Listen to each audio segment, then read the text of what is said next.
नमस्कार, IND 24 देख रहे हैं आप और मैं हूं आपके साथ खुशी व्यास। तो अंतर्राष्ट्रीय योग दिवस की सबसे पहले आप सभी को बधाई। आज 11वां अंतर्राष्ट्रीय योग दिवस मनाया जा रहा है। 2014 को पीएम मोदी ने इसका प्रस्ताव रखा और इसके बाद 11 दिसंबर 2014 को स्वीकृति मिली। 2015 से योग दिवस मनाना प्रारंभ हुआ, यानी कि पहला योग दिवस 2015 को मनाया गया और अब यानी कि आज हम 11वां अंतर्राष्ट्रीय योग दिवस मनाए जा रहे हैं। योग हमारे शरीर के लिए काफी अच्छा माना जाता है, मन की चेतना के लिए, मन में विस्तृत विचार जो हैं उन सभी चीजों के लिए, तन के स्वस्थ, मन के शांत के लिए योग काफी अहम माना जाता है। कहा जाता है कि यदि आप योग करेंगे तो यह निश्चित है कि आप निरोग भी रहेंगे। तो आज योग के इसी महत्व को हम समझेंगे। हमारे साथ खास मेहमान स्टूडियो में मौजूद है। सबसे पहले परिचय मैं आपका करवा देती हूँ। हमारे साथ योग शिक्षक विजयता जैन जी जुड़ी हुई हैं और इसी के साथ योग शिक्षक सपना लवानिया जी भी हमारे साथ स्टूडियो में मौजूद हैं और इसके साथ ही योगाचार्य डॉक्टर मोहित तंवर जी भी हमारे साथ स्टूडियो में मौजूद हैं।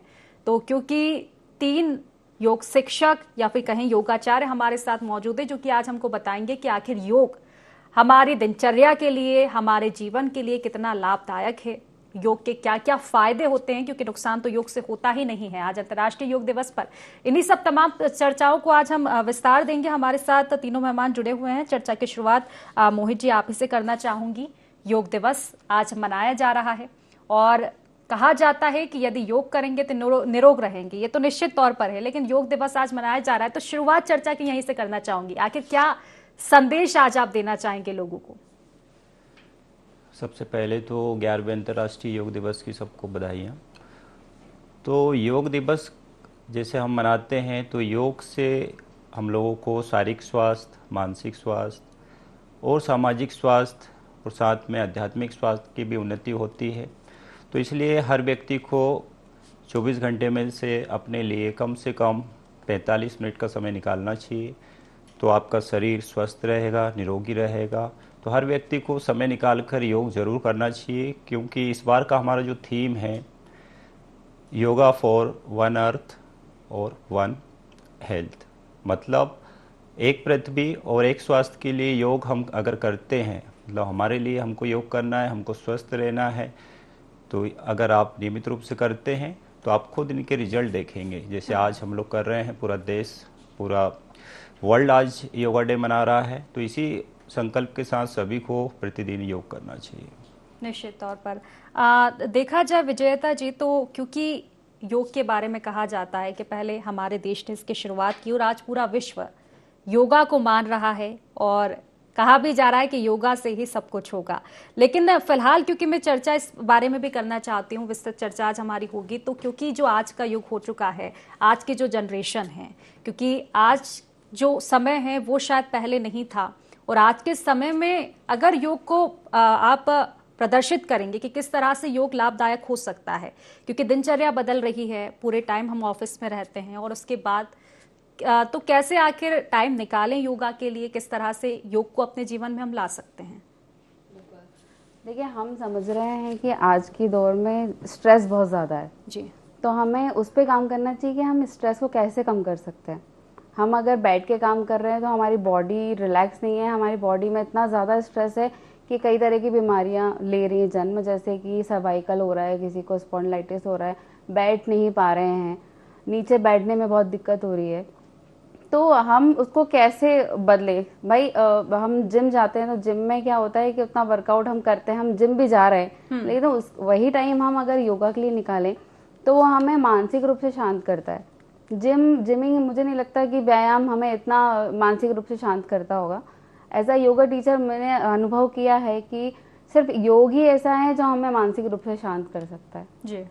और हम नई दिशा में आगे बढ़ने के लिए हमें डेली कम से कम आधा घंटा, जैसा कि सर ने कहा 45 मिनट, अगर हम आधा घंटा भी निकालें तो 15 मिनट हम सिर्फ ब्रीदिंग पैटर्न पे ध्यान दें। हमारा ब्रीदिंग भी अच्छा नहीं है, हम ठीक से सांस भी नहीं लेते हैं, हमें नहीं पता सांस लेने पे पेट फूलता है।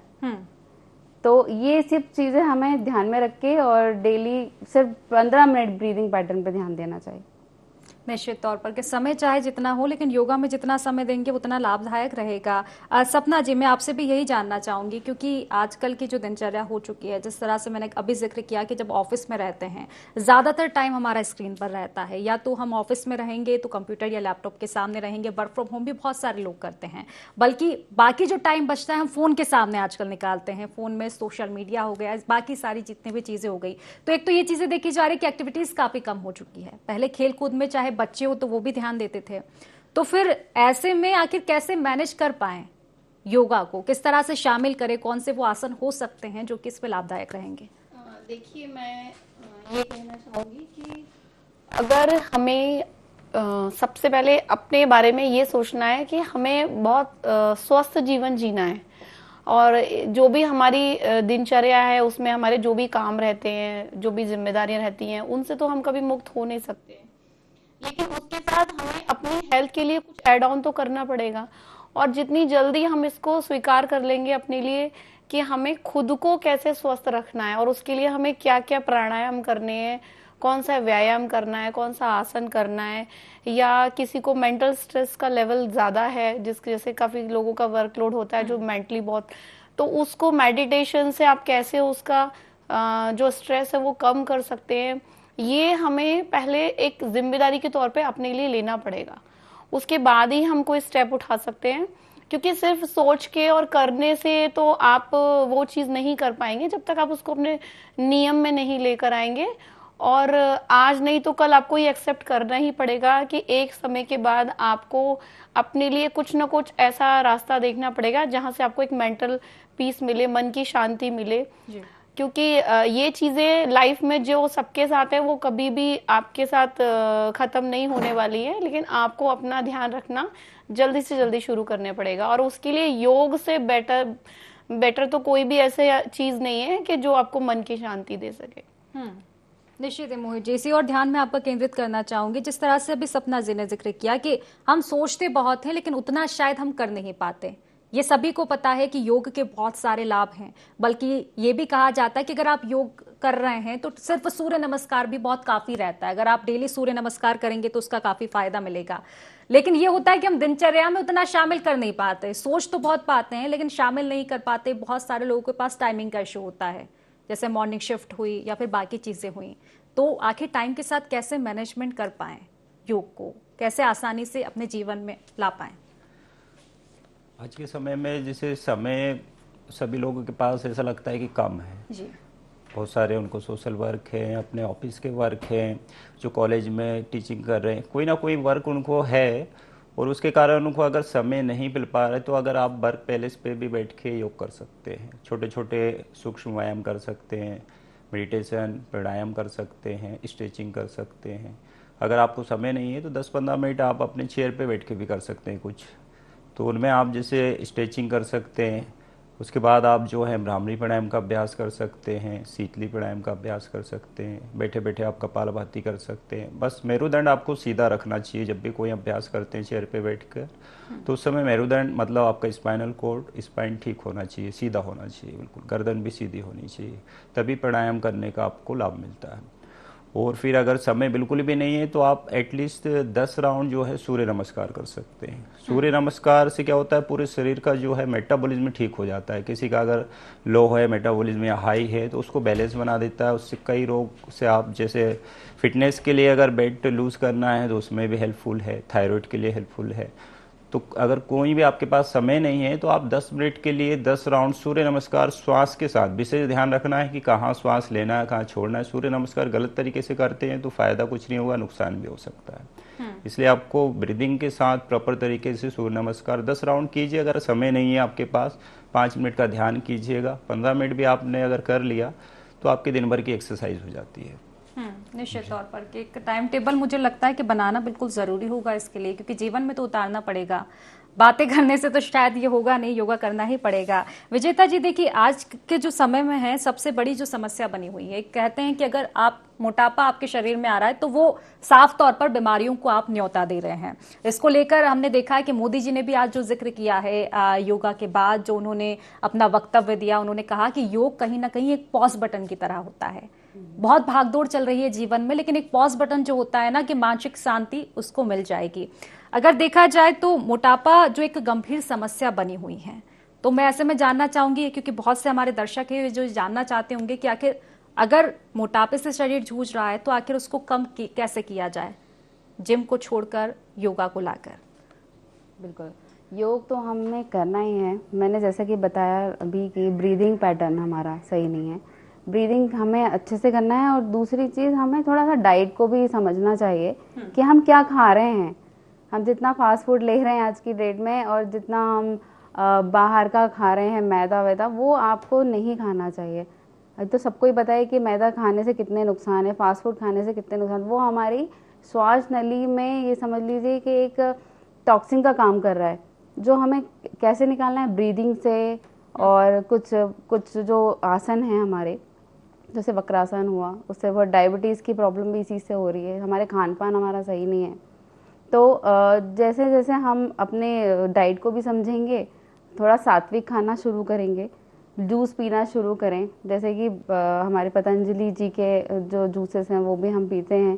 तो लौकी का जूस हम घर में बना सकते हैं, लेमन जूस हम घर में बना सकते हैं, हम शहद यूज़ कर सकते हैं। तो इन सब चीज़ों से जो सुबह सुबह उठ के हम ये सब चीज़ें यूज़ करते हैं ना, तो उससे क्या होता है कि हम दिन भर की हमारी चर्या जो है, एनर्जी हमारी बनी रहती है। और फिर हम 15-20 मिनट या आधा घंटा योगा कर लें। योगा में हम सुबह थोड़ा सिर्फ स्ट्रेचिंग, जैसा कि सर ने कहा, सूक्ष्म व्यायाम ही कर लें, तो हमारा क्या होता है कि ये जो मूवमेंट होता है, जॉइंट्स मूवमेंट, सबसे ज़्यादा प्रॉब्लम ऑर्थराइटिस की भी हो रही है मोटापे के कारण।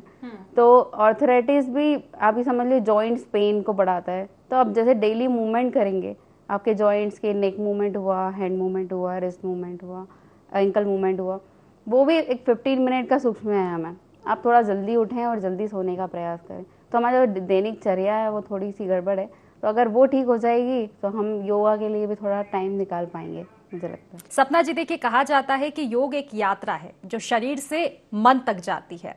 मन का जिक्र कर रही हूं क्योंकि मन, मुझे लगता है कि फिलहाल जो स्थितियां देखने को मिल रही है वो सबसे ज्यादा जरूरी हो जाता है, क्योंकि लोग डिप्रेशन का शिकार हो रहे हैं, एंजाइटी का।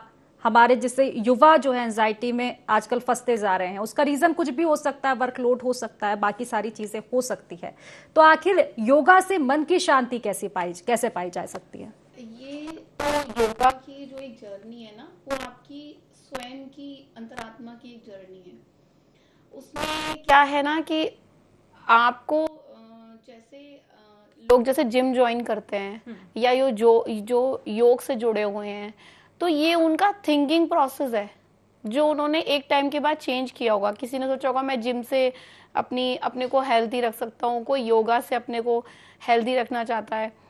तो ये सबसे पहले हमारे से ही शुरू होती है। ये हमारा अपना अंदर का जो हम एक टाइम के बाद जैसे सोचते हैं ना अपने को स्वस्थ रखना है, कैसे रखना है, तो ये पहला स्टेप हमारे से ही उठता है। और जब हम इसकी ओर जाते हैं तो धीरे धीरे क्या होता है, हमारा सोचने का तरीका, समझने का तरीका एकदम से बदलने लग जाता है। तो ये वही अनुभव कर सकता है जो योग से जुड़ा होगा, या जिसने योग को समझा होगा, या जिसकी जर्नी योग से थोड़ी बहुत उसकी लाइफस्टाइल चेंज हुई होगी। तो आप अगर योग को जानना चाहते हैं, समझना चाहते हैं, तो सबसे पहले आपको उसके साथ जुड़ना पड़ेगा। और उसके जैसे हमारा एक टाइम रूटीन रहता है कि हम मॉर्निंग का ब्रेकफास्ट लेते हैं, एक लंच लेते हैं, डिनर लेते हैं, ये हमारे लाइफ जर्नी में सेट है। ऐसे ही हमारे मन का, तन का भोजन है जो योगा है। तो अगर हम उसको अपनाएंगे तो जो भी ये योग से जुड़े हुए हैं उसके बेनिफिट्स उनको बहुत अच्छे से पता है कि इसको करने से हमारे जीवन में क्या बदलाव आ रहे हैं, मानसिक स्तर पे हमारा कितना आत्मबल बढ़ता है। और योग से जुड़ने के बाद आप खुद अपने आप में देखेंगे कि आपका जो डिसीजन जो मेकिंग होते हैं ना, लोग जो डिसीजन नहीं ले पाते हैं या जिनको बहुत समस्याएं आती हैं चीज़ें डिसाइड करने में, या उनके साथ बहुत डिस्टर्ब चलता है लाइफ में, तो वो सारी चीज़ें कहीं ना कहीं अपने आप बैलेंस होने लग जाती हैं। क्योंकि योग से हमारा मन का संतुलन सबसे पहले आता है। तो जब हमारे मन का संतुलन आएगा तो हमारे जीवन में हमारे सारे जो भी हम काम करेंगे उसमें अपने आप बैलेंस बनना शुरू हो जाता है। निश्चित तौर पर मन का संतुलन शायद निश्चित ही ज्यादा जरूरी है मोहित जी, क्योंकि अक्सर ये देखा जाता है कि चाहे निरोगी शरीर हो हमारा, हम बाहर से बहुत तंदुरुस्त दिख रहे हो, लेकिन हमारा जो मन रहता है वो अशांत रहता है, भटकता रहता है। कई बार ये स्थिति भी देखने को मिलती है कि सो नहीं पाते, नींद की काफी कमी हो जाती है। और ये निश्चित है कि अगर नींद आप कम लेंगे तो थकान अपने आप फिर वो चेहरे पर निकल कर सामने आएगी, मन नहीं लगेगा, वर्कलोड भी रहेगा, आप ऑफिस पे भी आते हो तो आपका काम नहीं लग नहीं पाएगा मन काम में, डिसीजन कोई नहीं ले पाएंगे। तो इसमें मेडिटेशन कितनी बड़ी भूमिका निभाता है, और मैं ये भी जानना चाहती हूँ कि अगर मेडिटेशन में क्या शामिल हम कर सकते हैं ऐसे लोग जो इस तरह की प्रॉब्लम से जूझ रहे हैं, इस तरह की प्रॉब्लम जिन लोगों के साथ हो रही है। मेडिटेशन से पहले मैं ये बताना चाहूँगा कि अगर आपकी सही दिनचर्या नहीं है तो मेडिटेशन भी आपको उतना लाभ नहीं दे पाएगा। तो सबसे पहले एक दिनचर्या आपकी सेट होनी चाहिए, जैसे आपका एक जागने का निश्चित समय हो। आप अगर 6 बजे जाग रहे हैं तो सुबह प्रतिदिन 6 बजे कोशिश करें जागने की। उसके बाद सोने का भी एक समय आपका निश्चित होना चाहिए। अगर 10 से 11 बजे आप रात को सोने जा रहे हैं तो वो एक निश्चित समय होना चाहिए। फिर नींद का भी एक पैटर्न होता है कि आपको कितनी नींद लेना चाहिए जिससे आप अगले दिन फ्रेशनेस महसूस करें। तो उसके लिए आपको कम से कम 6 घंटे की नींद लेनी चाहिए और मैक्सिमम 8 घंटे की, लेकिन कोशिश करें कि 7 से 8 घंटे की होती है तो ये सबसे बेस्ट निद्रा होती है। अगर इसमें कमी आती है, जैसे 6 से कम, कुछ व्यक्ति ऐसे होते हैं जो 6 घंटे से कम सोते हैं कई दिनों तक, तो उनके जो है इंटरनल ऑर्गन्स जो हैं वीक होने लगते हैं। जैसे इसमें एक बात और मैं ऐड करना चाहूंगी, जिस तरह से आपने बताया निश्चित तौर पर दिनचर्या बिल्कुल अहम भूमिका निभाती है, लेकिन अक्सर ये होता है जैसे कि हम ही हुए, कॉर्पोरेटिव जॉब हुई तो उसमें शिफ्ट, किसी की नाइट शिफ्ट रहती है, लेट नाइट घर पहुंच रहे हैं तो फिर वो कैसे मैनेज कर पाए। और बहुत सारे लोग ऐसे रहते हैं कि अगर टाइम से घर पहुंच भी गए तो इतनी थकान हो जाती है कि कभी कभी थकान में जल्दी नींद आती है और कभी कभी थकान में नींद ही नहीं आ पाती है। ये एक बड़ी समस्या हो जाती है। तो ऐसे में कौन से ध्यान आप बता सकते हैं जिनसे शायद मन की थोड़ी शांति हो या थोड़ा रिलैक्स हम हो पाए और फिर सो पाए? तो सबसे पहले जैसे आपने बताया है कि शेड्यूल आपका अलग अलग शिफ्टों में चेंज होता है, नाइट ड्यूटी भी हो सकती है, मॉर्निंग, आफ्टरनून, तीनों शिफ्ट में चलती है। तो उस समय अगर आपको जैसे कि नींद नहीं आ रही, अचानक से डे से फिर नाइट में शिफ्ट हो गए, तो उसके लिए आप बैठे बैठे सबसे पहले 5 मिनट के लिए कोशिश करें ध्यान में बैठने के लिए।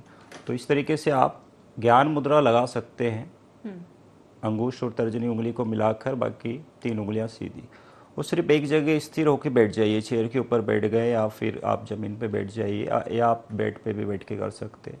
और सिर्फ जो श्वास आप अंदर आ रही है उसको देखिएगा और जो प्रश्वास बाहर जा रही है उसको देखिए। सिर्फ 5 मिनट आपको यही प्रोसेस करना है। फिर आप देखेंगे 5 मिनट के बाद ही आपको इतना हल्का महसूस होने लगेगा, आपकी निद्रा भी अच्छी आएगी आपको। या फिर आप शवासन में लेट जाएं, पूरे पीठ के बल आराम से लेट गए, पैरों में कुछ गैप रखें 1 से 1.5 फीट का, हाथ की हथेलियाँ ऊपर की ओर रखें और आंख बंद करके पूरे शरीर को देखिएगा कि मेरे पैर में कहीं कोई तनाव तो नहीं हो रहा है, पैरों में कोई दर्द तो नहीं है। पूरे शरीर को एक एक करके सारे अंगों को रिलैक्स करें, ढीला छोड़ते जाएं। फिर अपने श्वास पे ध्यान रखें। तो 5 मिनट ऐसे अगर आप करते हैं तो आपको लगेगा कि मेरी थकान दूर हो गई है और मुझे निद्रा भी जल्दी आने लगेगी। तो ये 2 अभ्यास आप कर सकते हो। और तीसरा एक है प्राणायाम, भ्रामरी आपको करना बहुत ज़रूरी। 5 मिनट सुबह शाम भ्रामरी करते हैं तो उससे भी जो है स्ट्रेस कम होगा, तो निद्रा आपको जल्दी आ जाएगी। अगर मन में विचार चलते रहेंगे तो आपको नींद सताएगी। और मैंने बताया है कि 6 घंटे से कम सोना नहीं है, नहीं तो आपके सारे इंटरनल ऑर्गन वीक होने लगेंगे, तो फिर आपको नींद आने में समस्या बनी रहेगी रोजाना। इसलिए 7 से 8 घंटे की सबसे बेस्ट नींद होती है, इतना तो आपको लेना चाहिए। निश्चित तौर पर आपने जो उपाय बताए हैं, मुझे लगता है कि हमारे दर्शक, बल्कि मैं खुद भी इसको फॉलो करूंगी ताकि हम अपनी दिनचर्या में शामिल करें ताकि स्वस्थ रहें। विजेता जी, देखिए चर्चा हम पहले भी मैं आपसे कर चुकी हूँ मोटापे को लेकर, और अक्सर अभी जो काफ़ी बीमारियां देखने को मिल रही है, लड़कों में देखने को मिल रहा है अधिकतर कार्डियक अरेस्ट, हार्ट अटैक जैसी बीमारियां। अक्सर ये कहा जाता है कि फिट आप रहोगे तो नहीं होगा, लेकिन जिम में ये चीज़ें देखी जा रही है कि जिम कर रहा है कोई और अचानक से उसको हार्ट अटैक आया और उसके बाद फिर वो एक्सपायर हो गया। तो कुल मिलाकर ये चीज़ें हैं कि फिटनेस की तो बात कही जा रही है, लेकिन फिट आखिर अगर आप जिम से रहेंगे और योगा से रहेंगे, तुलनात्मक अध्ययन आखिर इसका कैसे करें। दूसरी चीज़, लड़कियों में देखा जा रहा है कि पीसीओडी की समस्या हुई या थायराइड की समस्या हुई, ये आजकल बहुत आम हो चुकी है। तो क्या ये सिर्फ योगा से ठीक की जा सकती है या फिर डाइट का कोई कनेक्शन इसमें आप देखते हैं? जैसे कि ज़्यादा तेल का तो सभी लोग मना करते हैं, तला गला नहीं खाना चाहिए, तो फिर आखिर इसका आप कैसे बैलेंस करते हैं, खासतौर पर जिम और योगा? बिल्कुल, देखिए जिम का ऐसा है, जो आप कह रहे हैं कि आजकल कार्डियक अरेस्ट जिम में ही हो रहे हैं, तो ये जो मोस्ट ऑफ प्रोटीन इंटेक करते हैं उससे ज़्यादा हो रहा है ये, और वहाँ बॉडी बनाने पे ज़्यादा फोकस होता है जी। भी मैंने देखा है। क्यों वो ये नहीं सोचते हैं कि हमारी बॉडी पे क्या असर हो रहा है, हम क्या पी रहे हैं, क्या इंटेक कर रहे हैं। तो उनको ये देखना चाहिए कि हम प्रोटीन लेके और कितना वर्कआउट हम झेल सकते हैं। अब 1 आवर करिए और वो करिए जो आपकी बॉडी के लिए सूटेबल हो ना। हम वो करते हैं, प्रोटीन इंटेक करते रहते हैं और वर्कआउट बढ़ाते रहते हैं, तो हमारे हार्ट पे कहीं ना कहीं असर पड़ रहा होगा 100%। और कोविड के बाद से थोड़ा सा मैंने देखा है ज़्यादा केस सामने आए हैं, क्योंकि शुरू से ही हमारी इम्यूनिटी गड़बड़ चली आ रही है, और कोविड के बाद तो और ही डैमेज हो गए हैं लंग्स। तो अगर हम ये चीज़ योगा हम पहले अपना लेते है ना, जिमिंग की बजाय अगर हम ब्रीदिंग पैटर्न या हमारे योगा आसन को हम कर लेते, तो हमारे लंग्स भी मजबूत होते और हमारी बॉडी भी हेल्दी होती, मानसिक शांति भी होती। अब जब दूसरी तरफ भागेंगे और वो चीज़ हमें नहीं मिलेगी जो हमें चाहिए, हमारी बॉडी को चाहिए, तो यही होगा। कार्डियक अरेस्ट की संभावना इसलिए ज़्यादा बढ़ी, सबसे ज़्यादा यंगस्टर में ही देखी जा रही है जी। और तुलनात्मक अध्ययन आप बताएं कि मैं जिम में भी गई हूँ। हाँ। मैंने देखा वहाँ पे कि लोग सिर्फ एंजॉयमेंट के लिए आते हैं, और जैसे म्यूजिक बज रहा है और एसी चल रहा है और उसी में ही पसीना बहा रहे हैं। हाँ। तो ये बहुत नुकसान हो रहा है आपकी बॉडी के अंदर। आप पसीना बहाने आए हो या आप समझ लीजिए कि एसी में आप वर्कआउट कर रहे हो, तो बहुत नुकसान हो रहा है आपके मेंटल लेवल, स्ट्रेस जो और शायद ये लोग अब समझ भी रहे हैं विजेता जी, जिस तरह से योग को हम बढ़ावा दे रहे हैं। और क्योंकि प्रधानमंत्री नरेंद्र मोदी की बात हो, सीएम डॉक्टर मोहन यादव की बात हो, सभी ने जिक्र किया है, तो मुझे लगता है कि योग को अब लोग अपनाएंगे, ज्यादा से ज्यादा योग करेंगे, अपने दिनचर्या में शामिल करेंगे। फिलहाल क्योंकि योग दिवस को लेकर खास चर्चा में बस इतना ही, समय की कमी, इसलिए आप तीनों मेहमानों का बहुत बहुत शुक्रिया। तमाम जानकारी आपने हमारे दर्शकों को दी और हमें भी उम्मीद है कि आपको ये तमाम जानकारी पसंद आई होगी, अपनी दिनचर्या में आप शामिल करेंगे, क्योंकि अगर आप योग करेंगे तो निश्चित ही आप निरोग रहेंगे।